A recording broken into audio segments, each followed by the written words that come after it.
So it's the obligatory let's compare the predictions to reality that we made at the start of the season. As we approach a new season, I will be predicting all of the results for that season too. But let's have a look at how successful we were with those predictions. We got 46% of the results correct. 28% were kind of wins into draws and draws into other wins. And sadly, 26% where we predicted one team to win, but actually the other team ended up winning. 7% of the time, we also got the scores correct as well. And we're actually going to have a look firstly at just some of those. I might try and add next year a correct margin as well, because it's like I'm predicting some of these like 2-0 and they're winning 3-1. So I'm getting the right margin, but just not the right score.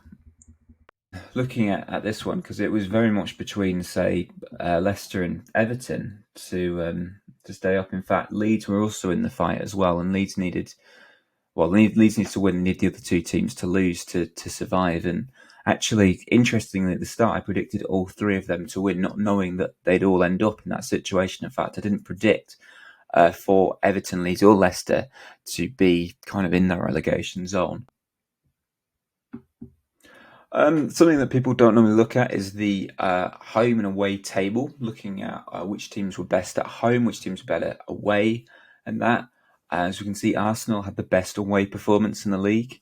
It's always interesting to see kind of which teams did badly. For instance, Chelsea normally, like Stamford Bridge, has normally been like a fortress for them. Really poor at home this year. They only recorded 6 wins at home. A very woeful away form for Nottingham Forest. And for Wolves as well. As we all know, the doubles are something that I always find quite interesting to kind of see, like which teams managed to get doubles. For instance, Southampton got a double over Chelsea, so it relegated Southampton. Brighton with a double over Man United and Chelsea as well. Villa got a double over Tottenham, but more importantly, finished above them. The other thing that's useful in determining a new season is looking at the form at the end of the last season. Now, this is the last 8 games. And now, what you're going to notice is where Tottenham and Chelsea both are in 17th and 18th place. This was their form in the final 8 games of the season.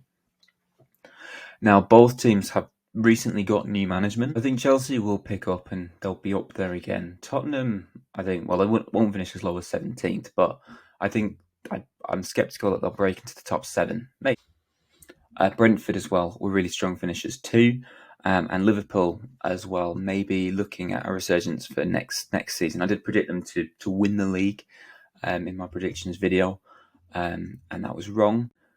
So this is comparing the data, and as we can kind of see, we can see which teams we'd say over predicted, like for instance predicting a team to finish 2nd when they actually finished 12th, and which teams we kind of underestimated, like Fulham and Brentford, who were predicted to be relegated in 19th and 18th, and ended up in the top 10, well at the bottom of the top 10, but above Chelsea, which is crazy. I think that these are all West London sides, Brentford and Fulham, and they finished above Chelsea. West London is no longer blue. In fact, Crystal Palace in 11th, they're also a London side as well, and they finished above Chelsea too. So very, very different for Chelsea. I'm sure their fans aren't really used to seeing that. The points is the really scathing thing, though. I predicted Chelsea to finish with twice as many points as they actually had.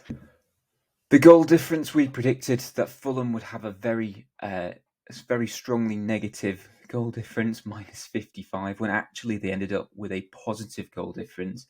And again, the opposite for Chelsea. 41 less goals than thought. Fulham conceding 32 less. Tottenham also conceding 26 more goals than thought. Towards the bottom, we actually get some accurate predictions for a change.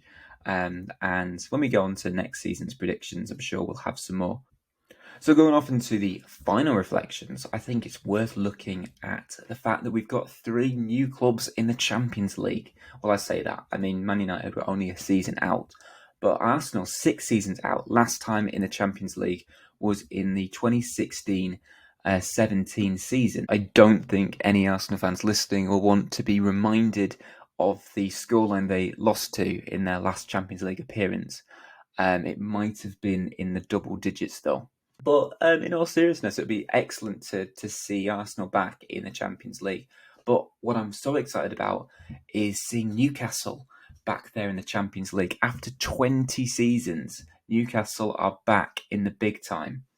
And it has made me very nostalgic of the last time they were there, the 2002-2003 season. The Newcastle team at the time, you had the likes of Alan Shearer, Kieran Dyer, Jermaine Genius, Shay Given, and of course the late Gary Speed. There was never an expectation on them to do well. Back in those days, there were 2 group stages, and they actually got out of the first group, even getting a win against Juventus, who were, still are, but back then more so, like absolute European giants. And they made it to the second group stage, which was seen as a big group of death. They were up against Barcelona and Inter, who were, and still are, but even then were like massive giants of the game. To see Champions League football back at St James Park is so exciting. I'm so looking forward actually to watching that on the telly and seeing that again. Just giving me so much nostalgia. Thinking of like Alan Shearer. I used to play in the Champions League, Gary. I even scored 3 goals against Bayer Leverkusen. As I say, we've got our new Champions League clubs. We've also got 2 new clubs in Europe as well. We've got Brighton and Hove Albion in the Europa League, and this is going to be their first ever season in Europe. And what a turnaround as well for Villa. Emery done such a good job. Really, they look like they're in a relegation fight, and now they're in Europe, which is, fantastic. So some history about Aston Villa. Their last appearance was in the final edition of the UEFA Cup in 2008-9, before it was rebranded the Europa League the season after. They qualified as joint winners of the Intertoto Cup. For anyone that's not entirely sure what the Intertoto Cup was, it was kind of just like, it was just pretty much qualifiers for the UEFA Cup. But it was something that existed back then. It was the highest league team that didn't actually outright qualify for Europe took part in the Intertoto Cup. Another fun fact about the UEFA Cup 08-09 was that Tottenham qualified for it by winning a trophy, and it's the last ever competition that Tottenham qualified for by virtue of being trophy winners. So those are the good aspects of last season. The only thing that I think was a bit rubbish was the whole Manchester quadruple. Hopefully next season we'll see some more clubs winning trophies and that. I think, balance it out a bit more. So the reflections there. So we already spoke about the most overhyped and most underhyped teams being Chelsea and Fulham. My most exciting team, I think for me it was Arsenal, just because of the fact that they actually looked like title challengers, and I am gutted for them that they ended up bottling it. I think it would have been great for the league. The most improved team, I have gone with Newcastle. We did kind of see that form pick up in the second half of the 21-22 season, but I think they've just done such a good job. And I think there's no top 6 anymore. I think it's now a top 7. And I think Newcastle are part of that top 7. Best goalkeeper, without a doubt, this season was Nick Pope. How he doesn't start for England, I've got no idea. I do think Pickford is a good keeper, and I suppose, if their roles reversed, if Pickford was the Newcastle keeper and Pope was the Everton keeper, it is circumstantial, but again, a lot of these are circumstantial. Like, I'm not picking players that played for Southampton. Best defender, I've gone for Kieran Trippier. Best midfielder, I've gone for Martin Odegaard. And the best striker, I've gone for Erling Haaland. The fact that our striker and midfielder are both Norwegian, and Norway didn't qualify for the World Cup, makes me think that Norway must have an absolutely awful team, apart from those two, obviously, to not be qualifying. Best manager for me is Eddie Howe. just because of, again, what he's managed to do. I think we've always known he's been a good manager with what he did with Bournemouth, like actually getting Bournemouth into the Premier League the first time wasn't a thing for Bournemouth.